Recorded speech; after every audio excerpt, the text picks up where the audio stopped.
Hello my dear friends. आज हम लोग इस वीडियो में बात करेंगे जो हम लोगों ने स्टोरी पढ़ा था वंडरफुल वेस्ट, उसके एक्सरसाइजेज को हम लोग इस वीडियो में देखेंगे। और इसको देखने के बाद से उन हर चीज़ों को आप लोग अपनी फेयर कॉपी पे भी नोट करेंगे। इसके पहले मैंने आइसक्रीम मैन से रिलेटेड सभी एक्सरसाइजेज आप लोगों को भेज दिया था। फिर मैंने आप लोगों को ग्रामर में कुछ पढ़ाया, उसको आप लोगों ने ग्रामर की फेयर कॉपी पे नोट किया, और फिर इसको आइसक्रीम मैन के एक्सरसाइजेज के बाद इसको नोट कर लेना है। सबसे पहले आप लोग ऊपर लिखेंगे वंडरफुल वेस्ट। ये कोई लेसन नहीं है, ये लेसन वन का ही एक भाग है, यानी फर्स्ट लेसन का ही एक भाग है, लेकिन इसके भी एक्सरसाइज हम लोग करेंगे। सबसे पहले वंडरफुल वेस्ट लिखने के बाद से आप लोग इन न्यू फ्रेजेस को लिख लेंगे। इसमें जो वर्ड दिया हुआ है उसका इंग्लिश में ही मीनिंग दिया हुआ है। आप लोग चाहे तो इंग्लिश में ही इसको जैसे का तैसे लिख लीजिएगा, या फिर मैं हिंदी भी बता दे रहा हूँ, आप लोग लिख लीजिएगा। दिया हुआ है इन a fix. In a fix का मतलब होता है a situation hard to escape from, मतलब कठिन परिस्थिति से बचना।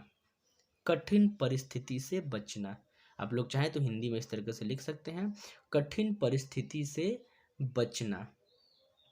अगला है फ्लैश अक्रॉस द माइंड, मतलब सडनली थिंक ऑफ, अचानक से विचार आ जाना। अचानक से विचार आ जाना। अगला है lo and behold. Lo and behold means look what a surprise, देखो क्या आश्चर्य है। देखो क्या आश्चर्य है। अगला है ट्रेडिशनल फिस्ट। ट्रेडिशनल फिस्ट का मीनिंग दिया हुआ है hearty meal of many guests served on a special occasion. hearty meal for many guests served on a special occasion, एक विशेष अवसर पर बहुत से मेहमानों को खाना खिलाना। एक विशेष अवसर पर बहुत से मेहमानों को खाना खिलाना, या फिर आप लोग इसकी जगह पे हिंदी में लिख सकते हैं शाही भोज। ट्रेडिशनल फीस्ट का आप लोग हिंदी में लिखिएगा शाही भोज। ओके, शाही भोज शायद आप लोग समझ जाएंगे, शाही भोज लिखिएगा। ओके, तो इसका लिखिएगा शाही भोज, इसका लिख दीजिएगा अरे इसको लिखिएगा आप लोग देखो क्या आश्चर्य है। लू एंड बिहाइंड का फ्लैश अक्रॉस द माइंड मतलब अचानक से कोई विचार आना। इनफिक्स का लिखिएगा कठिन परिस्थिति से बाहर निकलना। कठिन परिस्थिति से बाहर निकलना या बचना। ओके, तो इतनी चीज़ें लिखने के बाद से आगे बढ़ते हैं। कुछ क्वेश्चन आंसर दिए हुए हैं। What were the preparation in the palace for. अगला है why did the Maharaja go into the kitchen in the afternoon. अगला है what had the cook plan to do with the vegetable scraps.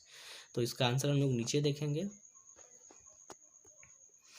हाँ, पहला question दिया हुआ था what were the preparation in the palace for. इसका answer होगा, मतलब इसका मीनिंग ये हुआ, कह रहा है कि उस महल में किस चीज़ की तैयारी चल रही थी, क्या तैयारी चल रही थी।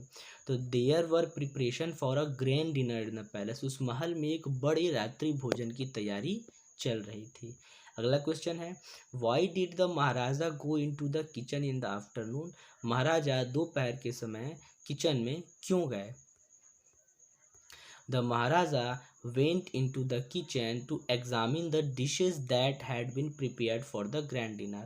महाराजा किचन में परीक्षण करने के लिए, एग्जामिन मतलब परीक्षण करने के लिए गए, डिशेज उन डिशेज का मतलब जो बन रहा था, dishes that had been prepared for great dinner, जो उस बड़े रात्रि भोजन के लिए बनाया जा रहा था, उसका परीक्षण करने के लिए गए। What had the cook planned to do with the vegetable scraps? जो कुक था उसने क्या प्लान बनाया उन वेजिटेबल स्क्रैप से बनाने का। The cook had plan to throw away the vegetable scraps, मतलब जो कुक था उसने वेजिटेबल स्क्रैप्स के बारे में क्या प्लान बनाया था। तो उसने यह प्लान बनाया था कि वह इसको फेंक देगा। ओके, यही वो राजा से बोलता है। तो ये हमारे तीनों क्वेश्चन के आंसर हो गए। आप लोग अपने फेयर कॉपी पे एक एक करके तीनों क्वेश्चन का आंसर नोट कर लीजिएगा। अगला क्वेश्चन है, कह रहा है ingredients are the things that are use to make a dish circle the ingredients of avial in the box below. कह रहा है कि उन इंग्रेडिएंट्स उसे कहते हैं जिसका हम लोग यूज़ करते हैं कोई डिश बनाने के लिए। जैसे हम लोग अगर चावल बनाने जा रहे हैं तो चावल बनाने में हम लोग क्या क्या चीज़ की ज़रूरत होती है, तो पानी की ज़रूरत होती है, चावल की ज़रूरत होती है, कुकर की ज़रूरत होती है। तो ये सभी इंग्रेडिएंट्स होते हैं। तो कह रहा है कि जो एवियल बनाने में जिन जिन चीज़ों का ज़रूरत हुआ था उन सभी इंग्रेडिएंट्स को लाइन करिए। तो उसको आप लोग अपनी बुक पे ही लाइन कर लीजिएगा। पहला चिलीज, उसमें मिर्च पड़ी थी। दूसरा वेजिटेबल स्क्रैप्स पड़े थे।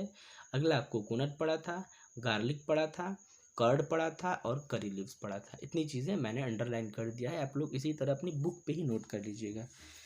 ज़्यादा फेयर कॉपी पे लिखेंगे तो बहुत ज़्यादा हो जाएगा। अगला इसको आप लोग फेयर कॉपी पे कर लीजिएगा, true false. State whether the following are true और फॉल्स। पहला है the king had ordered a dinner in the palace, मतलब राजा ने महल में रात्रि भोजन के लिए आदेश दिया था। तो सही बात है, ट्रू होगा। No one had heard of और टेस्टेड एवियल बिफोर। कह रहा है किसी ने भी एवियल को इसके पहले कभी टेस्ट नहीं किया था। तो बिल्कुल सही बात है, क्योंकि तो पहली बार अचानक से आइडिया फ्लैश हुआ था तो बना था। अगला the cook had plan to make another dish using the vegetable scraps. Cook ने यह प्लान पहले से ही किया था कि वह इस वेजिटेबल स्क्रैप से कुछ अलग चीज़ बनाएगा। तो ये गलत बात है, उसने उसको फेंकने के लिए कहा सोचा था, लेकिन राजा के कहने पर उसने कुछ बना दिया। तो ये फॉल्स हो गया। आगे देखते हैं।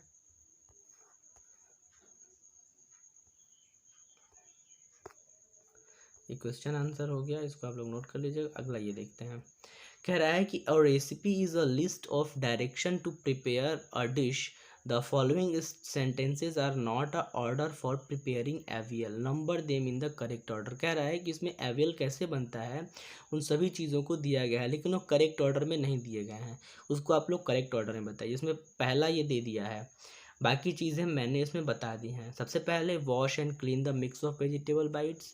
जो वेजिटेबल बाइट्स हैं उसको धोना है और क्या करना है, साफ़ करना है। दूसरा है फिर कट करेंगे। फिर तीसरे नंबर पर ग्राइंड करेंगे, grind some coconut, green chillies and garlic, इसको वो करेंगे। फिर चौथे नंबर पर ये whip some curd and mix it, यानी उसको कुछ दही को उसमें मिक्स करेंगे और फेंटेंगे। पाँचवें नंबर है पॉर सम कोकोनट ऑयल ऑन टॉप, और उसके ऊपर कुछ नारियल का तेल लगाएंगे। फिर छठवें नंबर पर है डेकोरेट विद करी लीव्स, फिर करी लीव्स से उसको सजाएंगे। एवियल इज रेडी, और हमारा एवल रेडी हो जाएगा। तो इसको भी आप लोग बुक पे ही 1 2 3 करके लिख लीजिएगा, इसको फेयर पे उतना नहीं करना है। अगला है given in the box are some things that children do after they reach home from school. कह रहा है कि इसमें कुछ ऐसी चीज़ें दी हुई हैं जो कि बच्चे स्कूल से आते हैं, रिच होम फ्रॉम, जब घर से स्कूल से घर आते हैं तो इनमें से कौन कौन सी चीज़ें करते हैं। Choose 5 things that you do when you reach home. उनमें से 5 चीज़ों को चुनिए जो आप लोग घर आके करते हैं। राइट देम इन ऑर्डर, और उनको एक ऑर्डर में लिखिए। तो मैंने यहाँ पर लिख दिया है, इसको भी आप लोग अपनी बुक पे ही नोट कर लीजिएगा। ओके, सबसे पहले क्या करते हैं, put away school bag, school का बैग रखते हैं। Change out of school uniform, फिर इस स्कूल यूनिफॉर्म को चेंज करते हैं हम लोग हाथ पैर धुलते हैं, वॉशअप। हैव लंच, फिर थोड़ा सा लंच करते हैं। स्लीप फॉर अ वाइल, और फिर थोड़ी देर के लिए रेस्ट करते हैं, थक जाते हैं। तो इतनी चीज़ें करते हैं, उतनी चीज़ें इसमें से छांट के लिखनी थी। आगे दिया हुआ है let's talk. The Maharaja was a wise man और order the cook to use the vegetable scrap instead of throwing them away. मतलब महाराजा बहुत बुद्धिमान होता है कि वह जो कुक होता है उसको आदेश देता है कि वह वेजिटेबल स्क्रैप्स को फेंकने के बजाय कुछ अच्छी चीज़ बनाए। कह रहा है कि name some of the things which are thrown away at home in school. कह रहा है कि आप भी कुछ ऐसी चीज़ों के नाम बताइए जो आपके घर या स्कूलों में ऐसे फेंक दिए जाते हैं। और साथ ही साथ sit in groups of 4 and think of interesting ways in which they can be made useful. और साथ ही साथ एक ग्रुप बना करके बैठ करके सोचिए कि उन चीज़ों को हम लोग कैसे यूज़फुल बना सकते हैं। Put up your finding on the class board, और फिर उसको ढूंढने के बाद अपने क्लास बोर्ड पे उसको बनाइए। हो सकता है उस कुक की तरह आपके भी दिमाग में एक अच्छा सा कोई चीज़ बन जाए, जैसे उसने एवियल बना दिया था जो कि आज साउथ में सबसे फेमस डिश बन गया वो। तो ऐसे बनाना है। तो इसका भी आंसर मैंने नीचे दे दिया है, इसको आप लोग फेयर पे नोट कर लीजिएगा। इसको आप लोग फेयर पे नोट करना है। कह रहा है कि name some of the things which are thrown away at home और इन स्कूल। तो मैंने अपनी तरफ से दिया है सीड्स एंड न्यूज़पेपर, यानी जो बीज होते हैं, जो फल हम लोग खाते हैं उसके सीड हम लोग फेंक देते हैं, उसको कोई स्टोर नहीं करते। हालांकि उसका बड़ा यूज़ है, अगर हम लोग उसको मिट्टी में लगा दें तो एक नया प्लांट हम लोग पा सकते हैं उससे। और साथ ही साथ जो न्यूज़पेपर होते हैं उसको भी हम लोग ऐसे फेंक देते हैं। फिर अगला दे रहा है कि sit in the group of 4 and, मतलब उसको थिंक करना है और बताना है कि उसको क्या क्या यूज़फुल हो सकता है। तो वो भी मैंने लिख दिया है। हम लोग क्या कर सकते हैं, तो newspaper can be use to make book covers. हम लोग न्यूज़पेपर से क्या कर सकते हैं, अपनी बुक के कवर वर लगा सकते हैं। हम लोग कवर खरीदने में पैसा खर्च कर देते हैं और न्यूज़पेपर को फेंक देते हैं, हमारे न्यूज़पेपर से अच्छे कवर लग सकते हैं। सीड्स फ्रॉम फ्रूट्स एंड,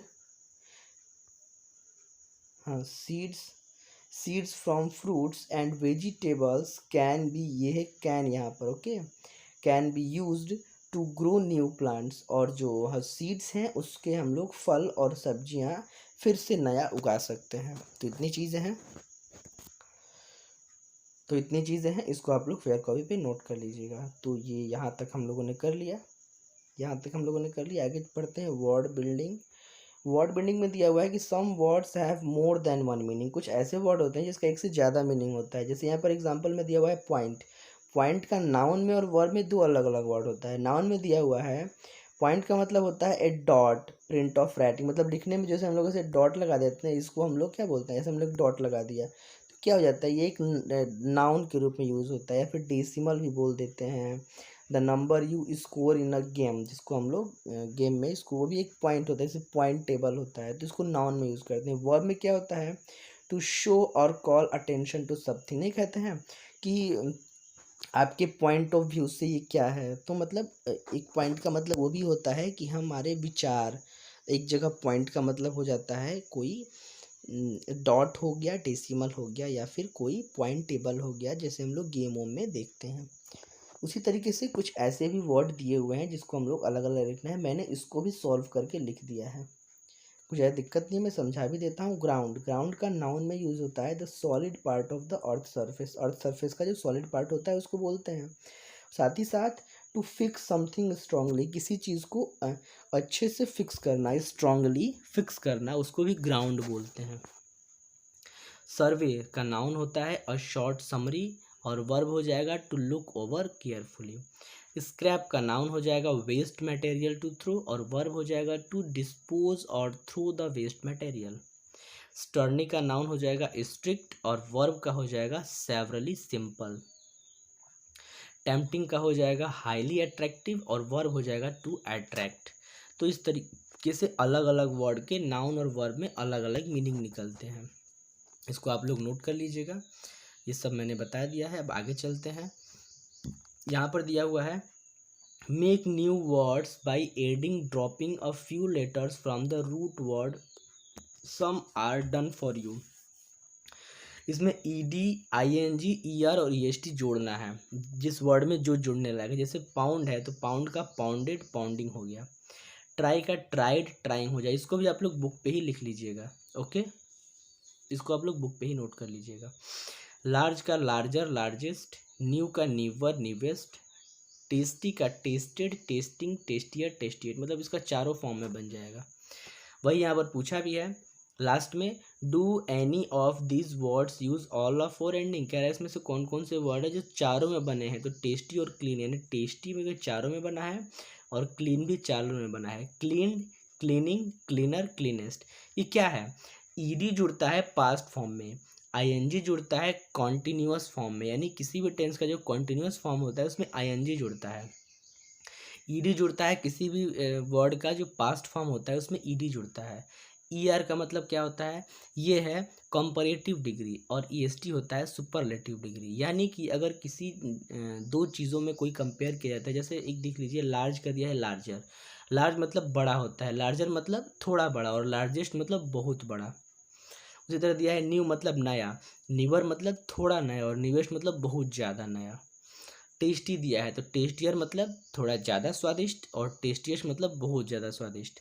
तो ये होता है ई आर और E S T, comparative and superlative degree. और ई डी और आई एन जी जो होता है इसका टेंस में यूज होता है। ई डी जो है पास्ट फॉर्म में जाता है और आई एन जी जो होता है कॉन्टिन्यूस फॉर्म में जाता है।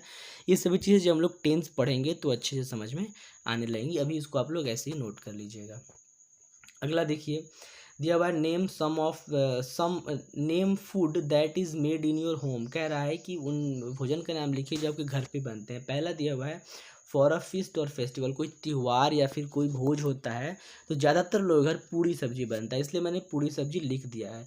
आप लोग अगर कुछ स्पेशल बनता होगा तो आप लोग इसकी जगह पे वो भी लिख सकते हैं, लेकिन मैंने अपनी तरफ से पूरी सब्जी लिख दिया है क्योंकि बहुत ज़्यादा खुशी होती है। ज़्यादातर हमारे जो लोकल एरियाज़ हैं उसमें ज़्यादातर पूरी सब्जी ही बनता है, इसलिए मैंने पूरी सब्जी लिखा है। और आप लोग को अगर कुछ दूसरा भी लगता हो तो लिख सकते हैं। दूसरा लिखा है व्हेन यू आर अनवेल, जब आप लोग थोड़ा अनवेल रहते हैं तो क्या बनता है, तो ज़्यादातर खिचड़ी ही बनता है, कुछ पतली खिचड़ी बना दी जाती है जब हम लोग अच्छा फील नहीं करते हैं तो। तीसरा है एवरी डे, और रोज़ क्या बनता है, तो रोज़ रोटी एंड ग्रीन वेजिटेबल, यानी हम लोग रोटी या फिर हरी सब्जियाँ खाते हैं, चावल दाल खाते हैं। तो वो भी चीज़ें आप लोग लिख सकते हैं, मैंने अपनी तरफ से लिख दिया है, इसको भी आप लोग बुक पे ही लिख लीजिएगा। आगे दे रहा है कि avail is a dish made in Kerala. Avail जो है एक डिश है जो केरल में बनता है। कह रहा है do you have a similar dish in your state made from a mix of many vegetables. कह रहा है कि आपके यहाँ भी कोई ऐसा डिश है जो कि बहुत सारी सब्जियों को मिला करके बनाया जाता है। तो आई होप आप लोगों के भी दिमाग में आ गया होगा, और मैंने लिख भी दिया है कि वो क्या है, एक मिक्स वेज है। हमारे यहाँ दावतों में एक मिक्स वेज सब्जी बनती है, उसमें हर तरह की सब्जी पड़ती है और सभी सब्जियों को मिला करके एक सब्जी बने, उसको मिक्स वेज कहते हैं। हो सकता है अलग अलग जगहों पे उसके अलग अलग नाम हो, मैंने मिक्स वेज लिखा है। आप लोगों के यहाँ जो कई सब्जियों की भुजिया बनती है उस तरीके से आप लोग उसको लिख लीजिएगा। आगे उसका इंग्रेडिएंट्स भी पूछा है, रेसिपी भी पूछा है, उसको आप लोग खुद से लिख सकते हैं। समझ गए होंगे कि इसमें क्या करना है। तो बस इतना ही है इस वीडियो में।